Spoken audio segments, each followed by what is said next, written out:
Well, this morning we are taking a live look at I-90 and State Line. As you can see there, might be a little bit of something on the roads. It might be a little slick, but it looks like traffic is moving along really rather smoothly at the 6 o'clock hour. Yeah, starting tonight, the inland Northwest is expecting a lot of snow. The National Weather Service says in Spokane that the I-90, US 2, US 97, and US 20 will be impacted with significant amounts of snow. So a much different situation 24 hours from now. Welcome to Up with KREM, everyone. I'm Tim Pham. And I'm Channing Curtis. Now, we want to keep you weather aware this morning. So let's get right over to meteorologist Thomas Patrick, because Thomas, you've been working incredibly hard tracking this storm and preparing us for everything. What can you share with us now? Yeah, and I'm also trying to provide a lot of context with how intense this snowstorm is going to be. So I've been looking through some of the statistics, and let me read this off. The last time Spokane has gotten 8 inches of snow in a single day was December 30th of 2020. So it's been 2 years since we've had anything even in the realm of the forecast for this much snow. If we exceed that, you got to go back to that 2008 event, the one that we all remember, where it snowed about a foot on 2 days in a row for a total of 25 inches of snow. I don't think this is going to be near to that level of extreme.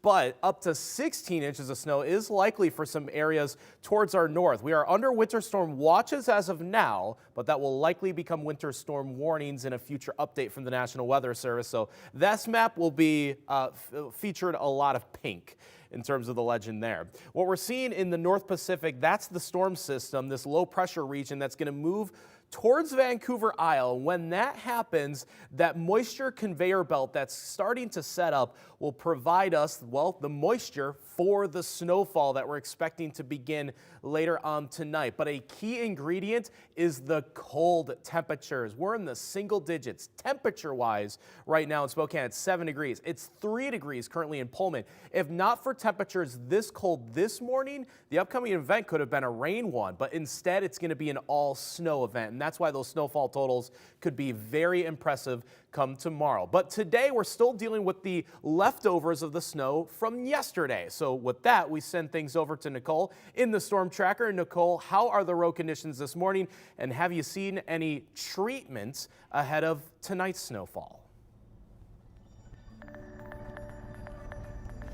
So, Thomas, we were able to see one plow on the roads this morning earlier, about 45 minutes ago, closer to downtown Spokane. But for now, we're driving around Wall Street right now, up north, closer to Whitworth University. And whether you're up here north on the South Hill, somewhere in between, you are still going to be dealing with those remnants of snowy winter driving conditions for today ahead of the snowstorm tomorrow. So, Thomas, you've been mentioning that cold weather. That, of course, is what's kept the snow on the roads. A lot of the roads that we're seeing, some of our arterials, our main roads, the spots where cars are driving, those grooves where cars are driving over them, heating up the road, you're seeing a little bit of that starting to clear out. But anything in between that is still covered in snow just because of how cold we are. So taking a look off to our right as well, you can see just how much snow has accumulated on spots that have not had a lot of traffic. Side roads in particular are going to be very slick, very slippery. That snow is now compacted down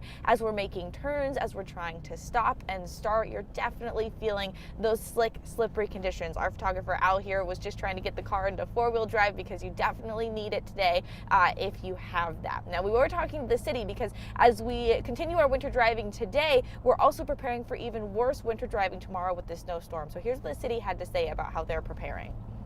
We just keep an eye on everything, as you know, and make sure that we know what's coming. Work very closely with the Weather Service.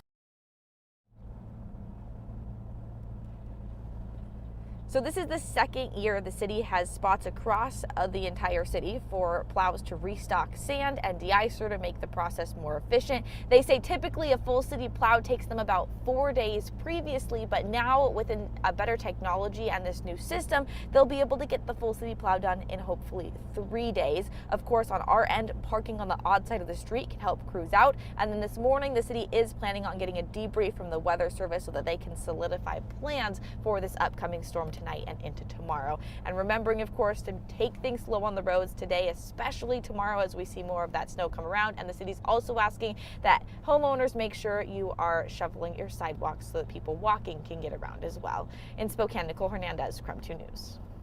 Well, the freezing conditions and consistently low temperatures are causing delays for the Thor Freya construction project. It was expected to be wrapped up by last Friday. Construction started back in March, and at the time, it was expected to take 6 months. The city shared that the weather is causing delays in the final concrete pouring sections, as the low temperatures cause the concrete to cure 5 times slower than normal.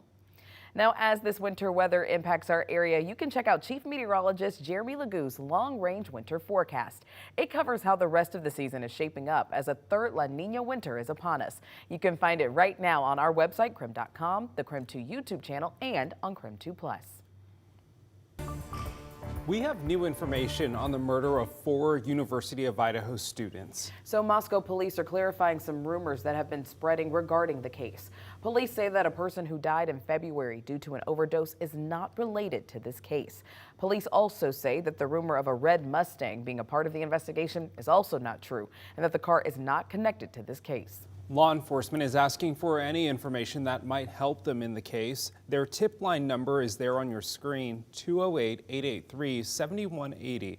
You can also send them an email to the email address there at the bottom of your screen. Happening tomorrow, the University of Idaho is holding a candlelight vigil for the 4 victims starting at 5 p.m.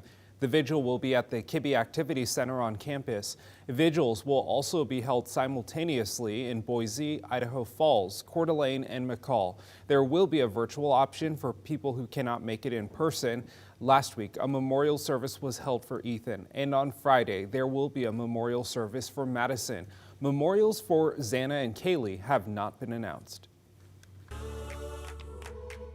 Just about 6:08 right now. Let's take a look at your morning rush. More news in less time. The Spokane City Council voted to override the mayor's veto of an earlier property tax increase ordinance. The ordinance will increase city revenue by about $8 per household. So this is a 1% tax increase overall.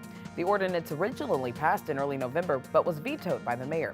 Last night, though, the council voted to override that veto 6-1. According to the Spokane City Council, the increase will fund new police and fire vehicles. A Seattle man has pleaded not guilty to hate crime and assault charges in connection with a verbal and physical attack against 3 students of Chinese descent. Police say this happened earlier this month near City University of Seattle. Prosecutors say Anthony Ransford was shouting racist insults at the students before headbutting one of them. A man across the street tried to intervene, and prosecutors say that Ransford threw him to the ground and dislocated the man's shoulder. Ransford is now on jail on a $10,000 bail. Well, nothing quite gets you into the holiday spirit like a big Christmas tree. The community gathered on the steps of the Idaho Capitol building for the lighting of this year's Capitol Christmas tree. Governor Brad Little and the First Lady were there on hand for the festivities, and even Santa Claus and his elves made an appearance handing out candy canes as well. Well, downtown Spokane is getting a taste of the nostalgia for the holiday season with the opening of the Crescent windows at the Davenport Grand Hotel. Each of the 5 window bays on the south side of the Grand Hotel showcases scenes featuring figurines rescued from the basement of the former Crescent department store. They're all made and put together by local artists, so through January 2nd, the windows will be open on Fridays and Saturdays from noon to 10 p.m. and on Sunday through Thursday from 3 to 8 p.m. And that's a look at your morning rush.